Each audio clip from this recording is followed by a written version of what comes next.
Sorotan lain, mantan Mendikbudristek Nadiem Makarim jalani sidang perdana di Pengadilan Tipikor Jakarta. Nadiem didakwa merugikan negara sebesar 2,1 triliun rupiah. Dalam dakwaan, jaksa membagi perhitungan kerugian negara menjadi dua unsur. Pengadaan laptop berbasis Chromebook yang nilai kerugian sebesar lebih dari 1,5 triliun rupiah dan pengadaan Chrome Device Management atau CDM dengan kerugian 621,3 miliar rupiah. Menurut jaksa, proses pengadaan Chromebook bermasalah karena tidak melalui proses kajian yang patut dan tidak mempertimbangkan kondisi dan kebutuhan di Indonesia.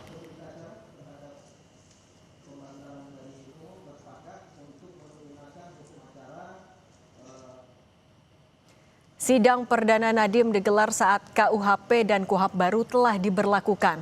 Majelis Hakim bersama pihak kuasa hukum dan jaksa penuntut umum sepakat sidang digelar dengan menggunakan KUHAP yang baru. Hakim memutuskan sidang menerapkan ketentuan yang lebih menguntungkan bagi pelaku tindak pidana, yakni KUHAP baru.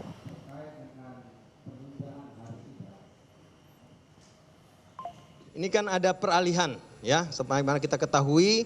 KUHP dan KUHAP baru berlaku sejak tanggal 2 Januari 2026. Nah, uniknya dengan perkara saudara ini, saudara kan dilimpahkan pada tanggal 9 Desember.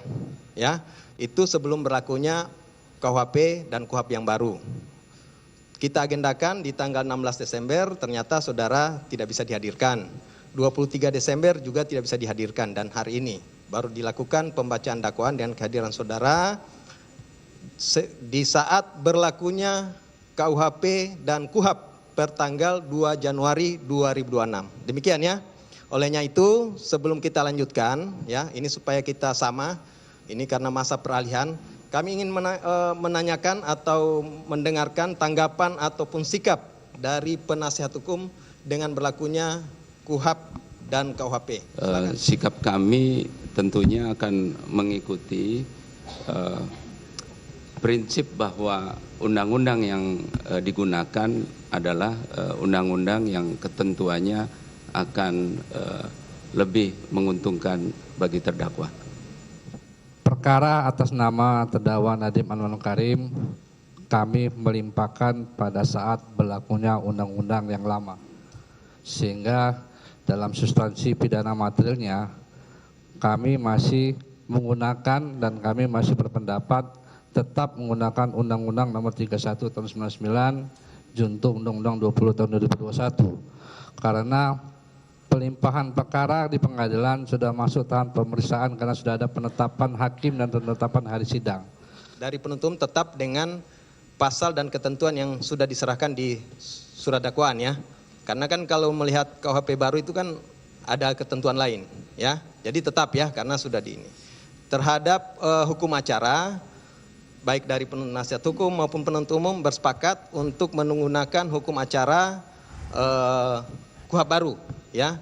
Karena sebagaimana kita ketahui dengan berdasarkan asas Lex Meteor bahwa peraturan yang paling menguntungkan ya terdakwa harus diberlakukan.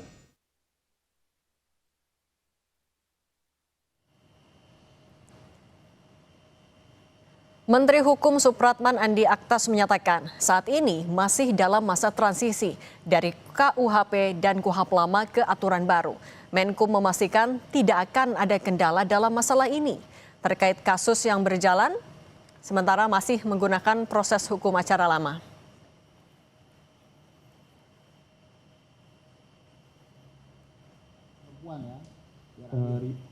Rio dari Antara. Mau nanya soal yang rame di medsos juga Pak, pasal 18 bahwa yang jurisdiksi gitu sehingga tidak terjadi adanya ketimpangan dalam keputusan antar daerah. Itu aja. Terima kasih. Pertanyaan kedua silakan Mas. di dalam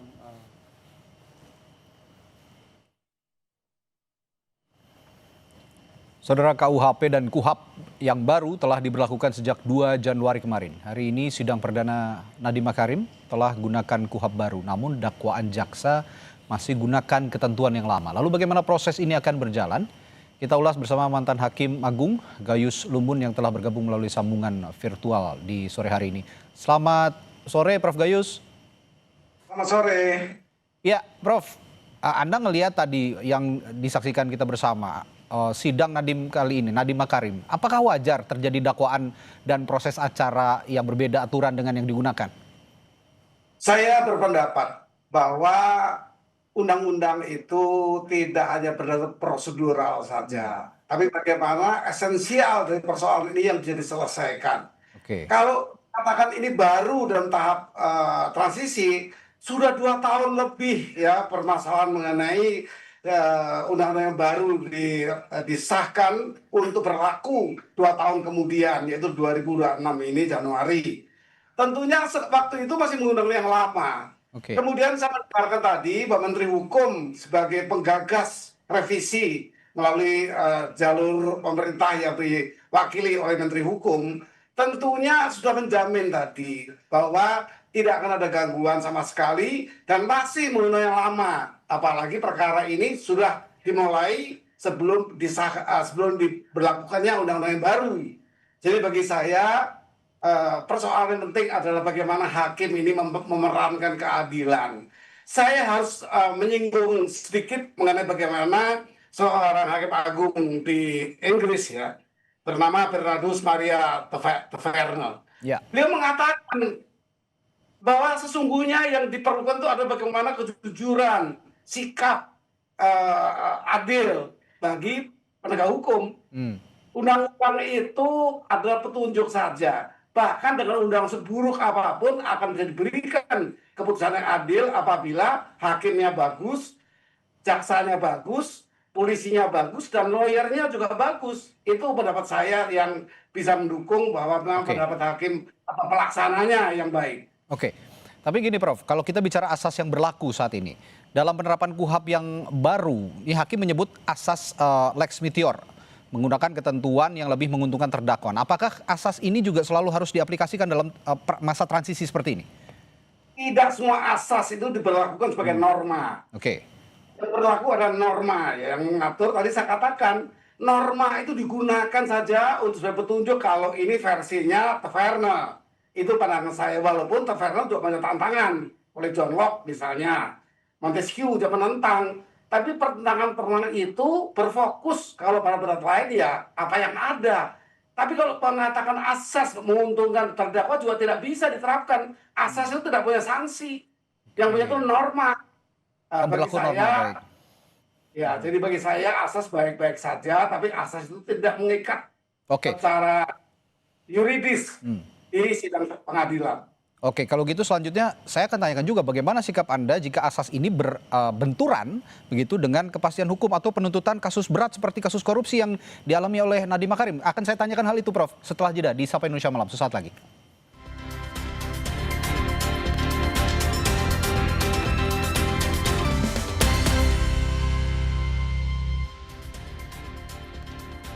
Ya, Prof Gayus tadi sebelum jeda saya bertanya soal asas yang berlaku ini terutama soal sikap Anda jika asas ini berbenturan dengan kepastian hukum atau penuntutan kasus berat seperti korupsi. Bagaimana, Prof? Saya harus memulai pandangan kita kepada proses pembentukan undang-undang yang diawali dengan kaidah.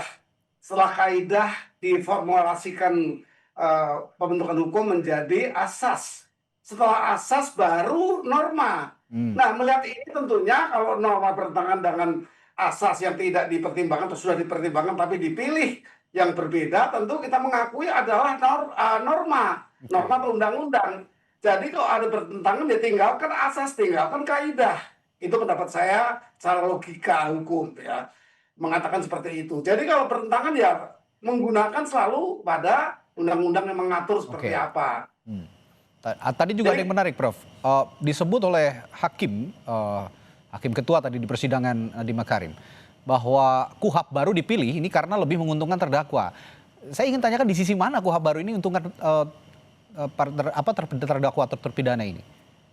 Paling tidak di revisi KUHAP itu ada beberapa pasal yang dipersoalkan dan bahkan sedang melalui gugatan ke Mahkamah Konstitusi. Pasal 597 sampai 414, 415 itu kalau diuraikan panjang, tapi kira-kira itulah yang menjadi pandangan berbeda dengan hasil norma yang diberlakukan. Tetapi bagi saya tetap harus menghormati norma dibanding asas. Asas tidak mengandung sanksi, itu utamanya. Mana ada asas yang mengandung sanksi?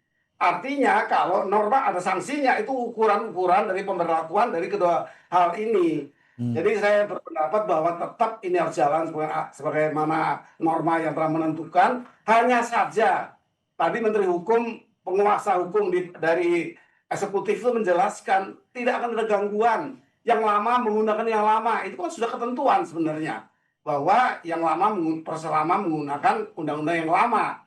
Apalagi baru ini masih banyak persoalan dengan gugatan dan yang lain, uji materi dan yang lain. Jadi bagi saya, mari kita menghormati semua di tangan hakim. Hakim juga harus berpedoman pada norma, tidak pada asas. Tidak pada asas. Tapi yang menarik juga sepertinya tadi juga ada kontradiksi sedikit.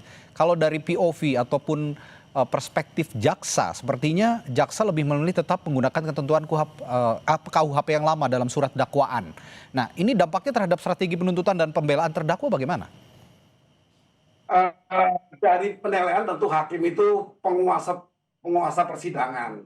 Tetapi jaksa juga merupakan satu integrated justice system. Ya. Jadi jaksa juga bukan terlepas dari haknya untuk melakukan penuntutan dan pendakwaan tadinya. Bagi saya perkara ini adalah milik jaksa. Nah, jadi jaksa itu dominus litis, pemegang perkara atau pemilik perkara.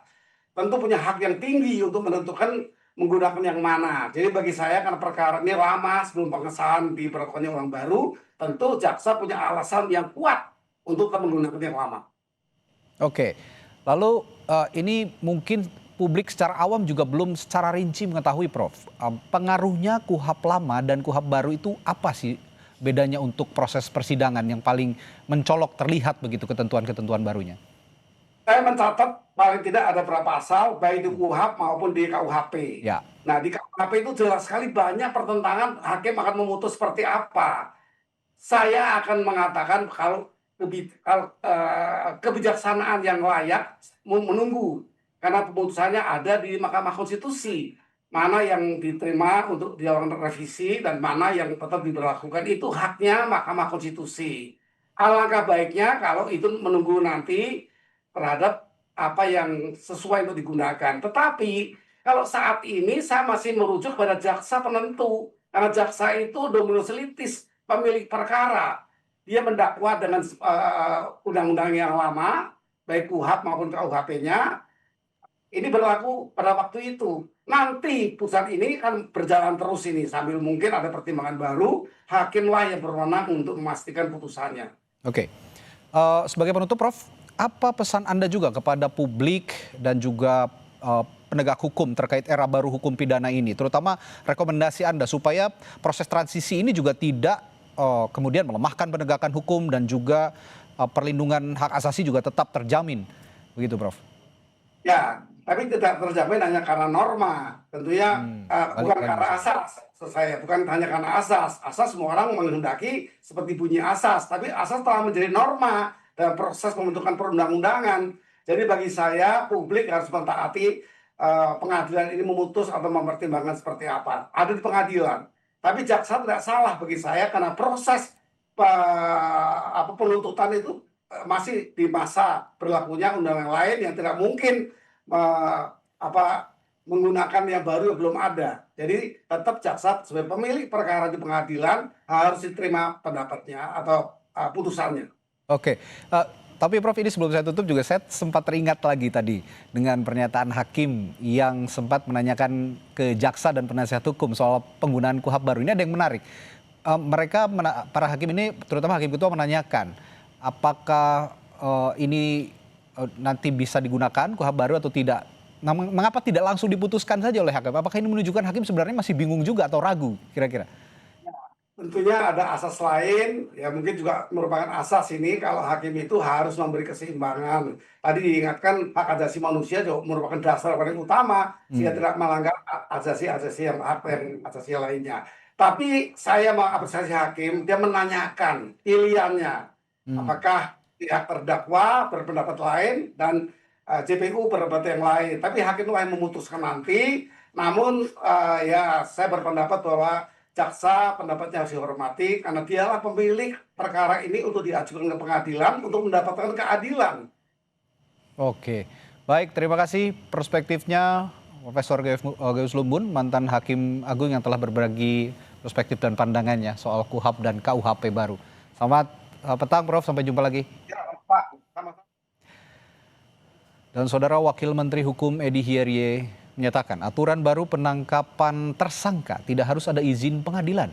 Edy menyatakan dari 9 upaya paksa, ada 3 diantaranya bisa dilakukan tanpa harus izin pengadilan, salah satunya adalah penangkapan tersangka. Adapun 3 upaya paksa tanpa izin pengadilan sesuai dengan KUHP baru, diantaranya adalah penetapan tersangka, penangkapan dan penahanan.